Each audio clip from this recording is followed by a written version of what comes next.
What would you do if a man with 3 stars on his chest, a living war hero, was dragged across a hood like a criminal just because he didn't look the part?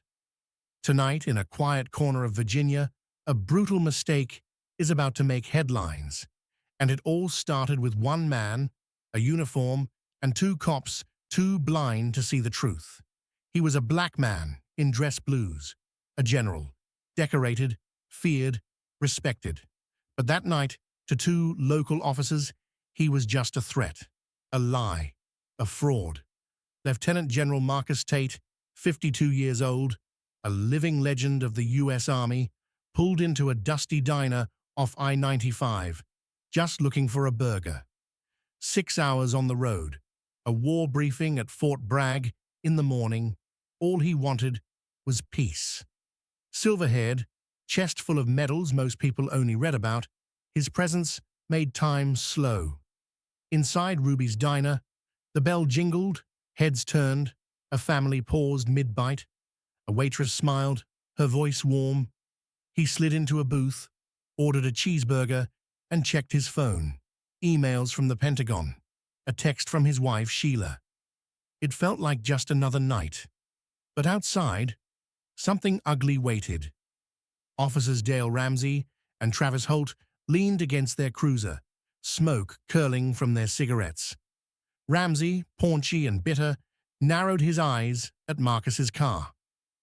"Fancy ride for this dump," he muttered. Holt, younger, cockier, smirked. "Military plates. But that guy? He looks like he's playing dress-up." They didn't check the tags, didn't call it in.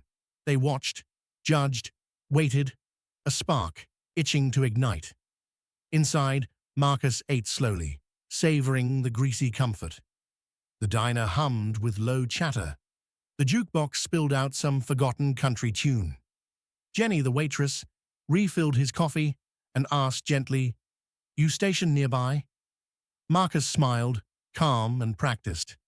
"Just passing through. Got a meeting down south." She nodded, drawn to his quiet strength.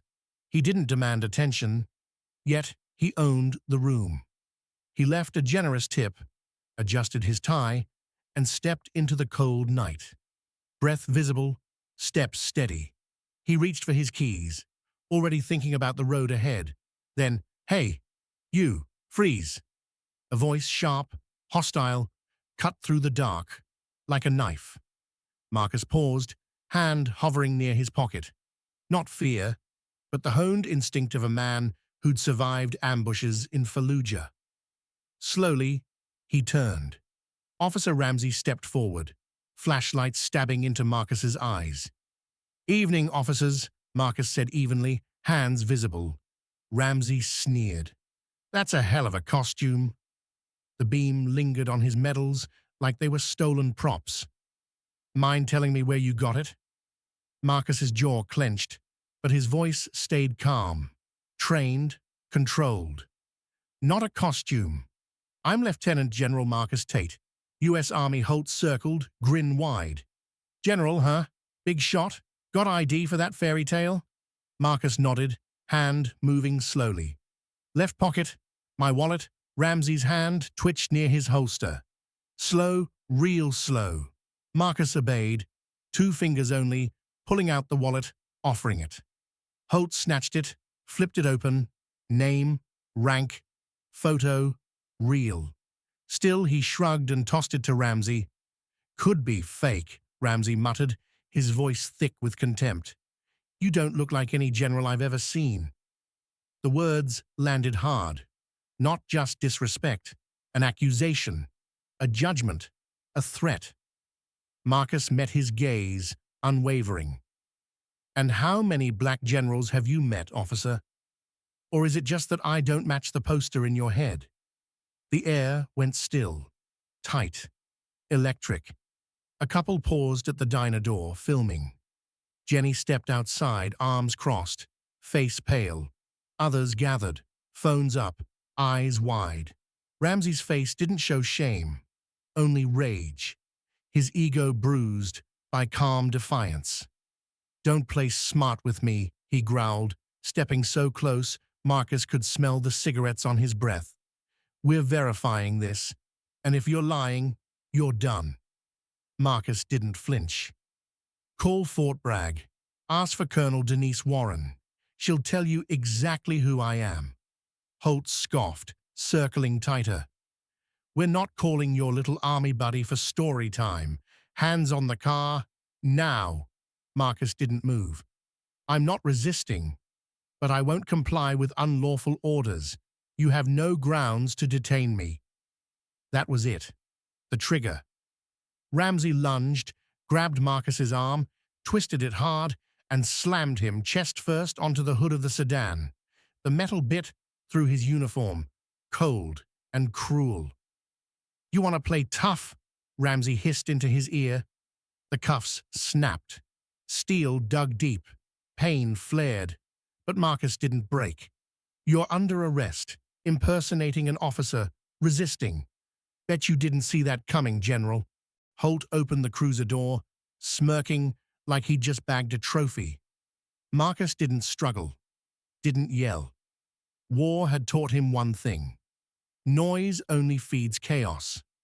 But as Ramsey shoved him toward the car, Marcus turned his head. "My phone's in my right pocket. Call the number labeled Pentagon. Do it now, or you'll wish you had." Ramsey scoffed. "Save the bluff for the judge." The crowd swelled. Cameras recorded. Murmurs rose. Jenny stepped forward, voice shaking. "Dale, stop. He didn't do anything." Ramsey spun, finger jabbing. "Back off, Jenny, or you're next." She froze, but didn't move. Her eyes locked with Marcus's. A silent promise. This isn't over. As the cruiser door slammed shut, caging him in leather and silence. The storm wasn't coming. It had already started.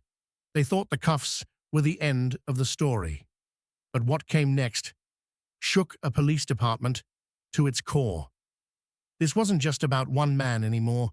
This was about a system too blind to recognize power when it wasn't white. From the back seat of a cruiser, General Marcus Tate watched through fogged windows as faces gathered outside. Shock, anger, fear. And he knew this wasn't just about him anymore. The Greystone Police Department looked more like a holding cell than headquarters, a squat, miserable box, reeking of bleach, with flickering fluorescence and shadows that made everything seem sickly. Marcus sat alone in a holding room, wrists still cuffed, shackled to a cold, dented metal table. His once pristine uniform was creased now, a smudge on the sleeve, but his back, straight, his eyes, unbroken. Across the room, Officers Ramsey and Holt lounged near the door, sipping burnt coffee and feeding off each other's ego. "Bet he's got a record a mile long," Holt muttered, scrolling through a tablet with a toothy grin. "Nobody pulls off a scam this bold without practice." Ramsey chuckled, leaning back. "Saw a guy once who bought a full colonel's uniform online. Wore it to get free drinks at the VFW. This one? Same story, just fancier." Their laughter scratched the walls like claws, but Marcus didn't flinch. His eyes stayed fixed on the wall clock. 11:47 p.m. Every second was a lesson in patience. Every tick a reminder to stay sharp. He had been here before, not in cuffs, but in moments where he had to prove he belonged. At 23, a gate guard joked he looked like a recruit pretending to be an officer. At 38, a Pentagon staffer double-checked his clearance, twice. Every time, he let truth speak louder than anger. Tonight would be no different. The door creaked open, and in shuffled Chief Ed Callahan, gray-haired, gray-eyed, and gray-souled. His uniform sagged under the weight of years and bad decisions. In his hand, Marcus's wallet.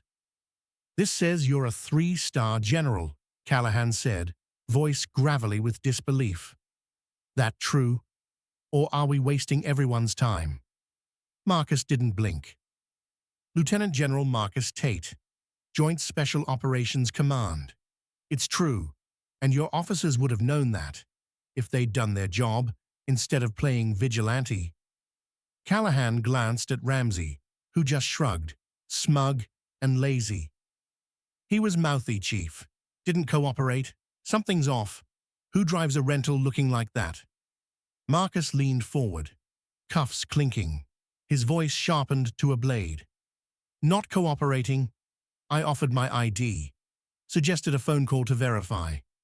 I stayed calm while your men insulted me and slammed me against a car.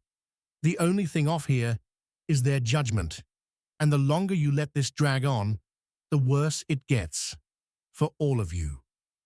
Callahan hesitated, trapped between loyalty to his men and the chilling authority in Marcus's voice. He rubbed the back of his neck, glanced again at the ID, then finally muttered, "Fine, one call, but if this is a stunt, you're not walking out of here tonight." He slid a desk phone across the table. The cord tangled and stained, like everything else in that room. Marcus didn't move yet. He looked Ramsey and Holt dead in the eyes, their smirks already starting to fade. "Put it on speaker," he said coldly. "You'll all want to hear this." He dialed, slowly, each beep like a countdown to the reckoning. The line clicked. A crisp voice answered, "Office of the Deputy Secretary." Marcus's tone was razor-sharp. "This is General Tate. I need Secretary Hargrove. Priority 1. There was a pause, then urgency. "Yes, sir. Connecting." Ramsey scoffed. But then it happened. Elaine Hargrove's voice exploded through the speaker, commanding, sharp, no nonsense. "Marcus, where the hell are you and what's going on?" No pleasantries, no patience, just authority. Marcus answered with the calm precision of a man used to giving orders that moved nations. "Greystone, Virginia. Local PD arrested me for impersonation. Cuffed, detained. No due process. I need this resolved. Now." Silence. Then Hargrove unleashed. "Chief, who am I speaking to?" Callahan swallowed hard. "Ed Callahan, ma'am." She didn't skip a beat. "Listen closely, Callahan. You've got a decorated general in custody, a man who's briefed presidents, led missions you'll never hear about, saved lives your officers couldn't imagine. And you arrested him. Why? Because he's black? Because your officers can't read a military ID?" Her voice cut through the air like artillery fire. "Release him right now, or I send the military police from Bragg, and your governor's getting a call before midnight. Am I crystal clear?" The room froze. Callahan's mouth opened. Nothing came out. Ramsey stared at the floor. His coffee cup trembled in his hand. Holt backed toward the wall, suddenly small, like a child who just realized the stove was hot. Callahan nodded frantically, waving his hand. "Holt, get those cuffs off, now." Holt fumbled for the keys, dropped them with a curse, and finally unlocked the restraints. The metal clattered onto the table, like chains falling off a man who never should have worn them. Marcus stood, slow, deliberate. Rubbing his wrists, his gaze swept the room like a final judgment. Callahan stammered, holding out the wallet like a white flag. "General, we're sorry, it was a mistake, a bad one." Marcus took the wallet. His voice dropped to a lethal calm. "A mistake is forgetting a name. This question mark, this was a choice. You chose to ignore my ID, my rank, my truth, because I didn't fit your picture of power." His stare turned cold. "That's not a mistake, Chief. That's a failure, and it's on you." He walked out. The station door slammed behind him, heavy and final. Outside, the night was quiet, the stars above sharp, but his chest burned, not with rage, but with exhaustion. He climbed into his car, the engine's low rumble the only comfort. His phone buzzed. Colonel Warren, Sheila, his old squad mates. He let it ring. He wasn't ready to talk. Not yet. By dawn, Greystone was ablaze. And the video, Ramsey's rough hands, the cuffs, the general's calm, it was already everywhere. He wore the stars of a general. But to some, his skin outranked every stripe. They humiliated him. The internet made him a symbol. And now, the world knows his name. The video of Marcus Tate's calm defiance spread like wildfire. TikTok, Instagram, X. Hashtags like General Tate and Justice for Marcus climbed past 10 million views in just days. Ruby's Diner wasn't serving coffee anymore. It was serving truth. Locals, reporters, strangers. They packed the booths, drawn to the firestorm, born in their own backyard. Behind the counter, Jenny stood tall, fierce, and unshaken. "I told Dale he was wrong," she said to anyone who'd listen. "That man was a gentleman, a soldier, and they treated him like dirt because of his skin." By noon, CNN had it. By night, it was all over MSNBC. Even conservative outlets couldn't bury the core. A black general, a war hero, publicly humiliated because he didn't look the part. The streets of Greystone pulsed with tension. Protests surged outside the station. Signs read, "See us. Don't cuff us." A few locals muttered about law and order, but their voices were drowned in the roar of reckoning. Ramsey stayed home, blinds shut. Holt's old social media posts surfaced, rants about thugs, entitlements, fueling the fury. But the Pentagon? They didn't flinch. Secretary Hargrove picked up the phone and lit fires in every direction. A full audit of Greystone PD. A Department of Defense investigation into racial profiling of black service members. Reports started stacking up. It wasn't just Greystone, it never was. Marcus never asked for the spotlight. He never wanted it. But he didn't run from it either. "You don't fight for yourself," he once told a young major. "You fight for the next one coming up." Ramsey and Holt? Suspended within days. Their records cracked open, complaints, profiling, excessive force, all ignored, until now. Then came the leak, the body cam footage, Ramsey's voice, wannabe in a costume. Holt's laugh, chilling, cold, inhuman. The protests erupted into Richmond. DC crowds chanted Marcus's name, holding up his photo, his dress blues, his unbreakable stare. When Marcus finally reached Fort Bragg, Colonel Warren pulled him into a hug so tight it said what words couldn't. "You good, sir?" He nodded, a half smile. "Takes more than a bad cop to break me." The briefing room buzzed. Drone specs, funding battles. But this time, when he spoke, the room listened differently, with awe, with reverence. Afterward, a young black lieutenant approached him, eyes wide. "How do you keep going, sir?" After that, Marcus paused, remembering his younger self, raw, hungry, unsure. "You don't just go on. You carve your place. You make them see you, not their fears. Every step's a lesson, for you and for them." Back in Greystone, the ground was shifting. Chief Callahan, desperate, called a town hall. The high school gym overflowed. Anger, shame, hope, boiling in the air. Jenny Leaf streamed it all. Her phone didn't shake this time. Callahan's voice cracked. "We failed General Tate. We failed this town. I'm stepping down." Boos, cheers.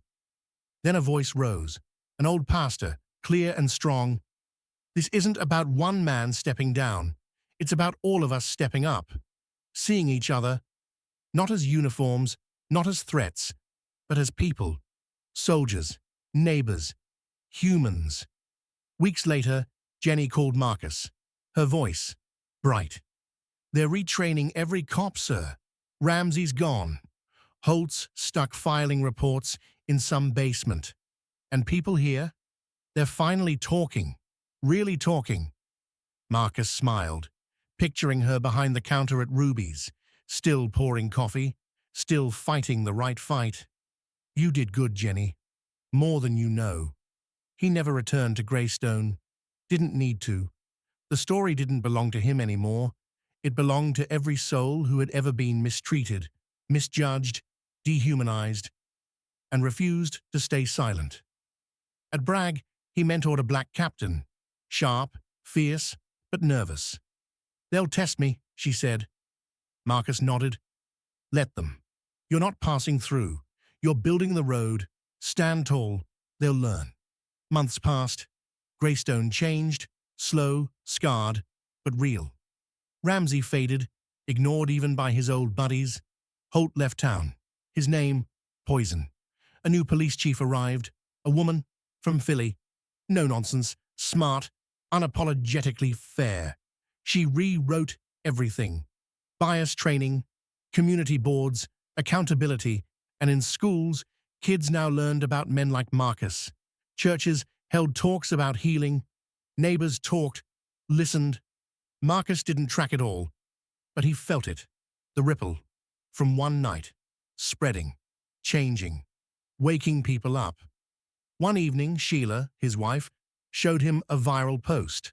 A photo of him at Ruby's, coffee in hand, soft smile on his face. Captioned, "Heroes don't bend." He shook his head, but she squeezed his hand. "They see you, Marcus. Let them." He thought of his father, a Vietnam vet, spat on, called names, still told him, "Hold your fire, son. It burns brighter that way." Marcus had always remembered that. The cuffs, the cold hood, the smirks. They lingered. Scars, not wounds, but so did Jenny's voice, Hargrove's fury, Sheila's grip, and a million strangers who finally truly saw him. Greystone was just one battle, but Marcus had won it. Not with fists, but with truth. So here's the deal. If you've ever been sized up, pushed down, told you don't belong, know this, you do. Walk like the ground is yours. Live like your light is untouchable. And if this story hit you hard, made you mad, made you proud, made you feel seen, then share it, comment, subscribe,